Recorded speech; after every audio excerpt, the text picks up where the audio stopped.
Selamat pagi dan salam sejahtera buat kita semua. Perkenalkan, nama saya Reynaldo Tuslamat Nazara dari kelompok 3 akan memaparkan hasil diskusi kami. Saya sebagai moderator ditemani oleh 4 orang teman saya, yaitu Natasha Fatia Humaira, Lutfia Lestari Arefa, Rizka Oktavia Silaen, dan Elia Dinda Sitepu. Ke materi, saya akan menjelaskan apa itu komunikasi. Komunikasi adalah proses penyampaian pesan oleh seorang pengirim pesan atau yang disebut sebagai komunikator kepada penerima pesan atau sasaran yang disebut sebagai komunikan, baik secara langsung melalui lisan maupun secara tidak langsung dengan menggunakan media, yang bertujuan untuk mempengaruhi pemikiran orang lain, mengubah sikap, dan mempengaruhi orang lain untuk melakukan sesuatu.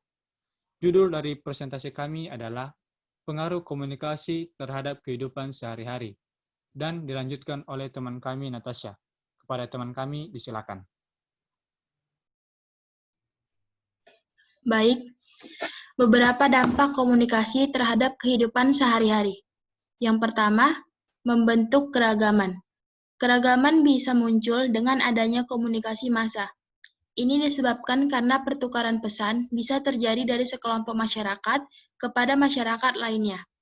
Keberagaman yang muncul di masyarakat tentu saja bisa menciptakan sebuah keunikan tersendiri dan memberikan gambaran bahwa terdapat berbagai macam hal yang bervariasi antara masyarakat yang satu dengan yang lainnya.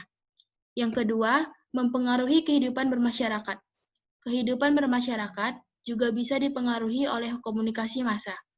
Ini tergantung seberapa kuat pesan atau informasi yang diterima oleh sekelompok masyarakat sehingga menjadi pesan tersebut kemudian diadaptasi. Manakala pesan atau informasi yang ada tidak diadaptasi, maka ini tidak akan berpengaruh banyak pada kehidupan masyarakat. Selanjutnya akan disampaikan oleh Elia. Baik, terima kasih kepada pemateri pertama. Materi selanjutnya yaitu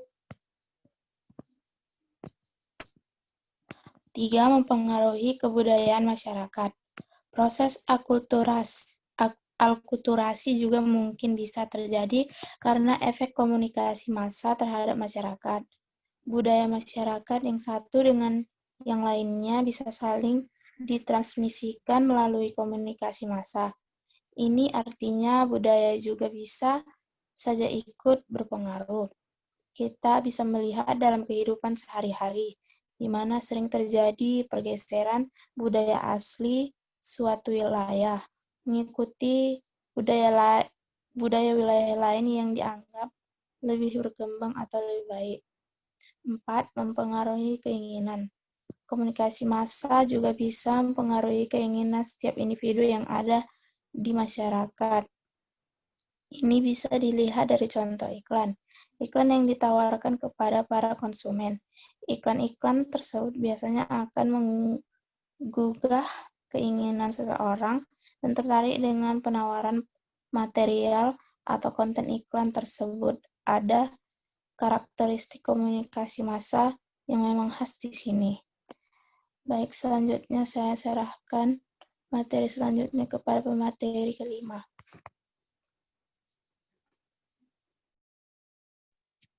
Baiklah, terima kasih kepada pemateri 2 dan saya akan melanjutkannya. 5. Mempengaruhi gaya hidup. Gaya hidup juga bisa dipengaruhi oleh komunikasi massa. Sebagaimana proses akulturasi tadi, gaya hidup suatu masyarakat juga akan ikut berubah manakala terjadi perpindahan informasi atau pengaruh tertentu dari komunikasi massa. Masyarakat yang mendapat informasi menarik bagi mereka akan lebih cenderung mengubah kebiasaan dengan mudah. 6. Mempengaruhi nilai dan norma. Nilai dan norma juga bisa ikut terpengaruh dengan adanya komunikasi massa. Tentu saja untuk mempertahankan hal ini diperlukan upaya gaya terdapat batasan tegas terhadap informasi baru yang diterima.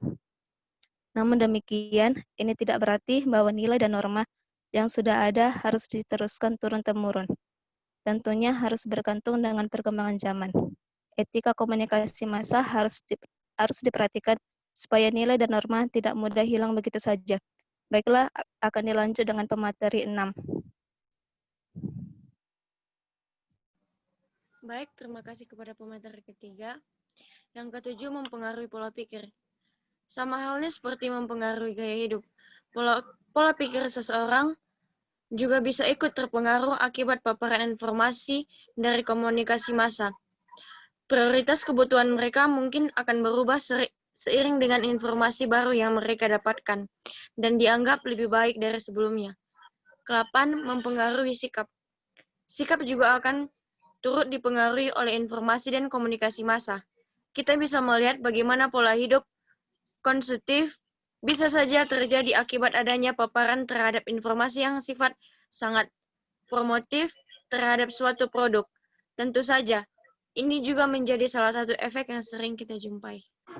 Jadi, kesimpulan yang dapat kami ambil adalah komunikasi dapat didefinisikan sebagai proses penyampaian pesan dalam bentuk simbol atau lambang yang melibatkan dua person atau lebih yang terdiri atas pengirim atau komunikator dan penerima atau komunikan dengan maksud untuk mencapai tujuan bersama mengenai masalah atau persoalan masing-masing pihak.